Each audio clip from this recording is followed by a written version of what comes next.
Interruption. This is part 1, section 2, we're going to call this. Alright, so back to the first round we were talking about, I believe, whether or not this was a true snake format or not. And most of the time, teams are picking mostly within 20 picks of each other, and there is a chance of either teams picking very close to each other or very far away, and that's mostly what we saw in round 1, unless you were the Blitz, who avoided that simply by having 5 first-rounders. As I started to see with the first round, a lot of running backs actually went off the board. There were a lot of running backs that were actually kept. So running backs actually were going rather quickly as opposed to some of the other positional players that I see on this board. Don't really have too much, problem with a lot of the picks that were selected within the first 12 just by looking at it.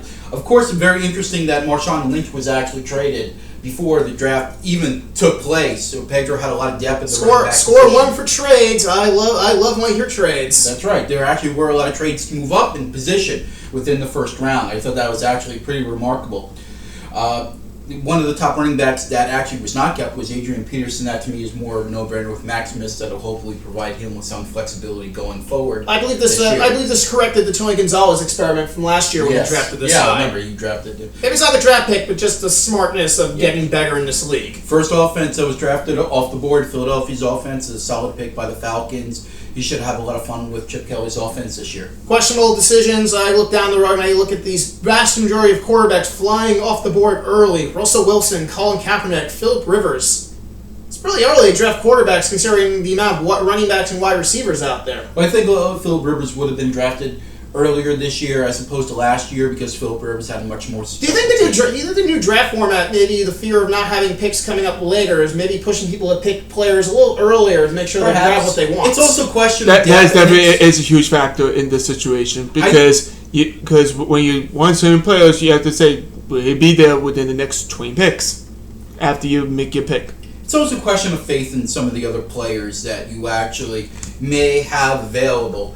In the later rounds, do I really actually want to take a flyer on this particular player when I know I could actually get production out of this? And it's also more a question when you exactly decide to start that particular player. It was interesting. Now, I look at that. Houston's defense surprises me at 34 for the Salmento. That actually, I think, was the second defense that was drafted this year in the first round. It's odd. Didn't they win 2 games last year? Or am I confused? Well, you think they'll do much better this year with Clowney. Maybe he's that good. But I found that interesting. That was actually the Salamente's first defense taken off the board. Did they get burned by Houston last year, if I recall?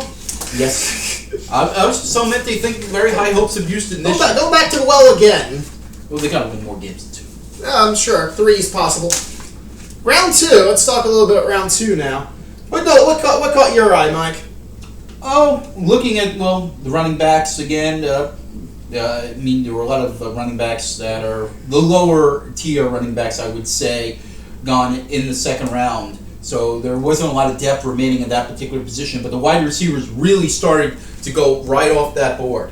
One of the fun things I know, Darren McFadden before Ray Rice. Smart or dumb?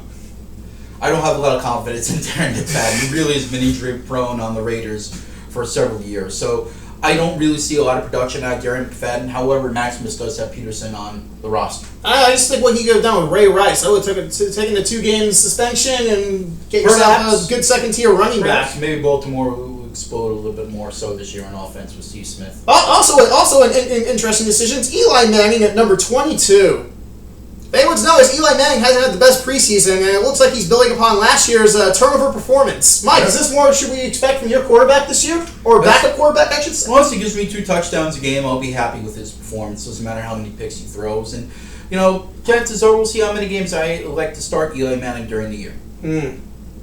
Well, let's talk about, we had one draft trade that came up in round 3. We're not going to talk too much about the 4th and 5th round. We'll let the sleepers and kickers speak for themselves. But for round 3, we had one draft trade that took place where the Blitz sent 2 third-rounders to the Bolts for a high third next year and a low third in the current draft. What do you think of the trade, Mike? Iffy. I'll talk about it. I can't comment too much since it was my trade. I can, but I'll say I won it, so. Yeah, to me, very iffy. Well, first of all, Tom, you put yourself at a disadvantage because you gave him draft picks once again. I just exchanged missing one draft pick this year for a draft pick next year. I'm trying to win this year.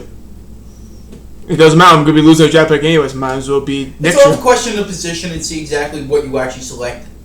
Yeah, exactly. So I felt as though I need some players that I wanted to pick. So I feel happy. I give up 2 picks in the mid 20s, and I right, walked away in the Tom, high third. what exactly did you draft as a result of that trade? Well, let's look. We have the sheet right here. Why don't we go right to the sheet? We got Andy Dalton, and the other pick was Torrey Smith. Well, you always loved Torrey Smith. yeah. Well, I mean That and his 4 touchdowns per year. Oh, no. He's number one. He's number one wide receiver, and Are you sure he's the number 1 wide receiver this year? well, I'm pretty Are confident. you sure? Are you positive? I'm pretty confident. if he doesn't believe Steve Smith is going to take that number 1 spot away. No, he doesn't. But No? then again, Steve Smith is his age can be more of a complimentary receiver. We'll see how that works out. That was the one draft trade. But let's talk about the one I'm really excited to talk about. This blockbuster trade that occurred Yeah, earlier this just today. occurred today. This is great breaking news. We learned that the Smash Mouths and the Solomenti have pulled a deal. Rogers, the longtime Packer, the longtime player of the Solomenti, has been dealt to the Smash Mouths in exchange for another quarterback in Jay Cutler, who had a very good performance last year for the Chicago Bears, and also in exchange of running backs that took place with Fred Jackson and Monte Ball. But the real key is the pick that was actually traded, which was a first-round pick, a late first-round pick for next year. I love it. Future first-rounders going off so quickly. I think a lot of this had to do with the stature of Rodgers. Well, compared to what you're getting here, Solamente, I think they got like a bandit here, considering what they're giving up for Rodgers, what they're getting for Rodgers. You're getting a low first for next year, so that's a top 5 player on your team next year, plus Jay Cutler, who could be a top 5 quarterback if he stays healthy. I don't feel too bad about that. And I get Monte Ball, a running back with high upside. I don't feel too bad about giving up Rodgers and Fred Jackson at this point. The key is the draft pick. Whether or not actually it was too much to give up. I love this deal for the Solamente. Solamente, it's a great deal for them. They pilfer a running back from the Smash Mouth, who apparently have a supermarket full of those, by the way, when we get to their team. But I'm happy there was a trade. I want to hear more about this. I want to see more trades so Mike and I can develop. But I'm declaring Solamente the early winner of this trade. Well, it means to me that the Smash Mouth most likely are going to keep Rodgers long term if they actually traded the first round pick. You mean for 1 year? Oh, well, Because This year and the following year. this year and the following year before the nuclear takes place. So, yeah, I do think he'll wind up keeping Rodgers for next year. I'd be surprised, considering he gave up the number 1 pick, that he would not elect to keep Rodgers on the squad for next year.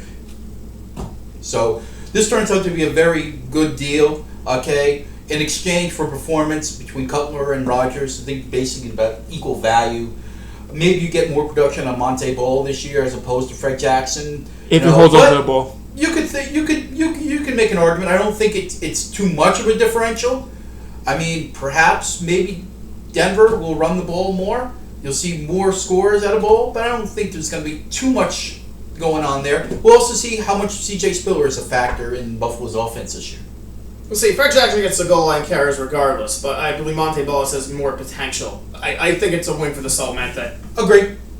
All right, with that in mind, that concludes part 1 of our podcast. Stay tuned for part 2.